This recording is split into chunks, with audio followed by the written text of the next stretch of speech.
Bienvenue à tous dans notre méditation « Notre Dieu est merveilleux » dont le titre est « Il y a encore du baume en Galaad ». N'y a-t-il plus de baume en Galaad? N'y a-t-il plus de médecins là-bas? Jérémie 8, verset 22. Quelle est la différence entre rapiécer et réparer? Je n'y avais jamais réfléchi jusqu'au jour où j'ai lu un essai de Susan Cook Kittredge intitulé « We all need mending », nous avons tous besoin de rapiessage. Elle dit qu'à première vue, lorsqu'on voit une chose réparée, rien ne prouve qu'elle a été endommagée. Cela a du sens. La voiture accidentée, le mixeur en panne, une fois réparés, à première vue, rien ne prouve qu'ils ont été endommagés. Ce n'est pas le cas de la chose rapiécée.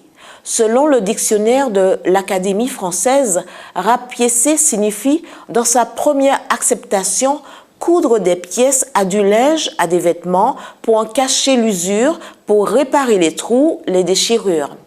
Ainsi, à la différence des objets réparés, les vêtements rapiécés portent encore les stigmates des dommages antérieurs. Quel point Susan Cook Kittredge voulait souligner en affirmant que réparer est différent de rapiécer? Eh bien, le rapiessage ne cache pas son histoire. Selon elle, la pièce ne dit pas « rien ne s'est passé ».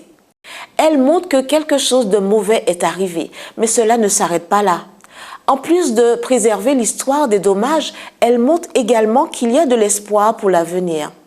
Autrement dit, le rapiessage parle de recommencement. Quel que soit son état de délabrement, le linge peut encore servir. Est-il possible de réparer complètement le mal que nous avons fait, comme si rien ne s'était passé? Non, car les cicatrices restent.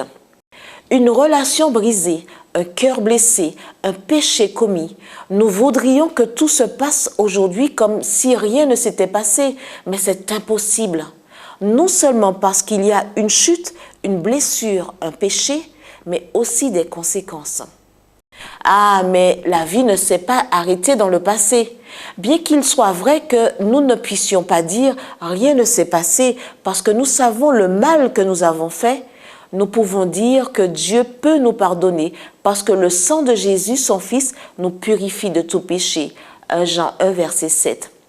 Alors, Dieu soit loué, il y a encore du baume en Galaad. Puisqu'il en est ainsi, pourquoi continuer à vivre dans le passé? Pourquoi ne pas remercier Dieu pour le précieux sang de son Fils qui nous a offert le pardon de la rédemption? Prions.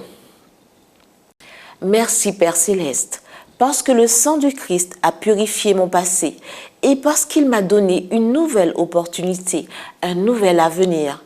Que puis-je désirer de plus? Au nom de Jésus. Amen.